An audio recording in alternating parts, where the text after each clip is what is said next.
আজি আপোনালোকৰ কাৰণে লৈ আহিছোঁ সজিনা পাতৰ পিটিকা। এনেকৈ খাই পাইছেনে নাজানো বাৰু, একেবাৰে সহজ ৰেচিপি হয় আৰু মোৰ একেবাৰে প্ৰিয় হয়, গতিকে ৰেচিপিটো আপোনালোকৰ লগত শ্বেয়াৰ কৰিলোঁ।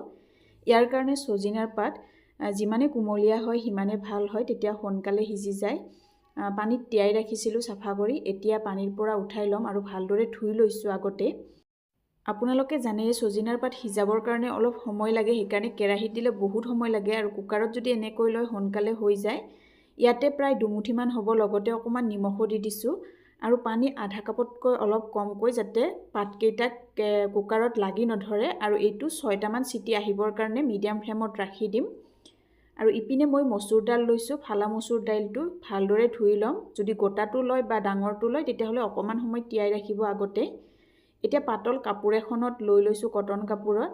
আপোনালোকে মচুৰ দাইল আৰু সজিনাৰ পাতখিনি সৰু টিফিন বাতি এটাত দি কুকাৰত পানী দি তেনেদৰেও সিজাই ল'ব পাৰে, যেনেকৈ সুবিধা হয়, বা দাইলৰ সলনি আলুও ল'ব পাৰে। আৰু কাপোৰখনত এটা গাঁঠি লগাই দিছোঁ যাতে খুলিব পাৰি, তেনেকৈ দি দিব। আৰু এইটো মই ভাতৰ লগতে সিজাই ল'ম কুকাৰত, এটা বা দুটা চিটিত। যেনেদৰে ভাত বনাই তাতে দি দিলে হৈ যায়।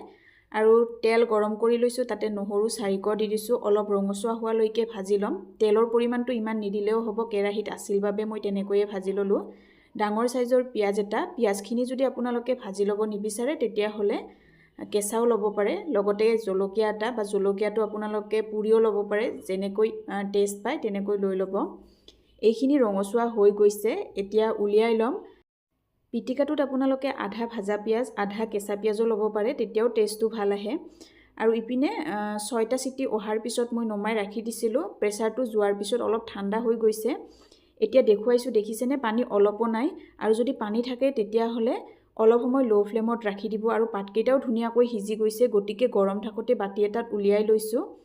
বেছি ঠাণ্ডা হ'লে পাতকেইটা পিটিকিব নোৱাৰি, গৰম থাকোঁতে আপোনালোকে উলিয়াই এইটো এনেদৰে পিটিকি ল'ব মোহাৰি মোহাৰি। আৰু অলপ অলপ পানী ওলালেও কোনো কথা নাই, পিছত আলু বা দালিখিনি দিয়াৰ পিছত এইখিনি শুকান হৈ পৰে।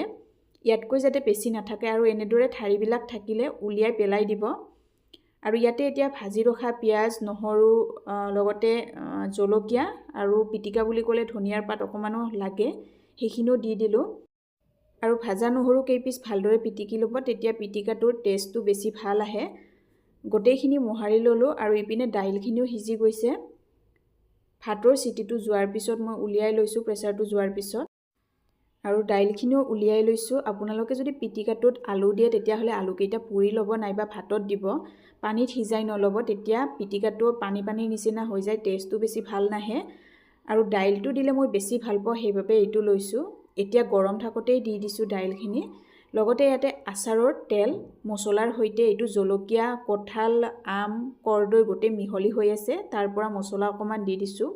জলকীয়াটোৰ পৰিমাণ বেছি আছে কাৰণে তেল অকণমান কমকৈ দিছোঁ, লগতে নিমখ। এতিয়া গোটেইখিনি পিটিকি ল'ম।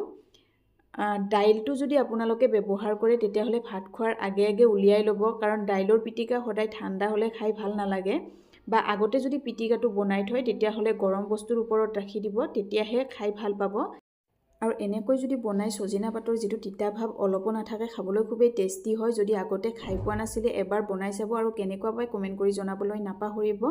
এইটো ৰেডি হৈ গ'ল। এইটো গৰম ভাত, পইতা ভাত, যিকোনো ভাতৰ লগতে খাবৰ কাৰণে বনাব পাৰে। গৰম ভাত হ'লেতো ইয়াত আঞ্জা নহ'লেও চলি যায়। অকণমান টেষ্ট কৰি চালোঁ, খাবলৈ খুবেই টেষ্টি হৈছে। যদি ৰেচিপিটো চাই এতিয়ালৈকে ভাল পাইছে, প্লিজ লাইক আৰু শ্বেয়াৰ কৰিবলৈ নাপাহৰিব। ভিডিঅ'টো শেষলৈকে চোৱাৰ বাবে ধন্যবাদ জনাইছোঁ।